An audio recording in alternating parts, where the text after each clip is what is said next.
చోటి కర్మ ఈ చోటే, ఈనాటి కర్మ మరునాడే, అనుభవించి తీరాలంటే ఈ సృష్టి నియమం ఇదే.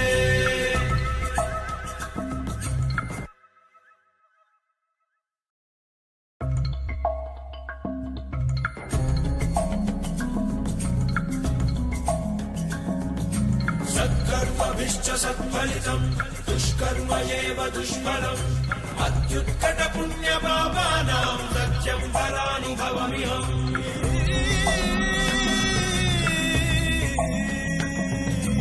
ఈ చోటి కర్మ ఈ చోటే, ఈనాటి కర్మ మరునాడే, అనుభవించి తీరాలంటే ఈ సృష్టి నియమం ఇదే. ఎన్ని కన్నీళ్ళ ఉసురిది వెంటాడుతున్నది నీడల్లే కర్మ.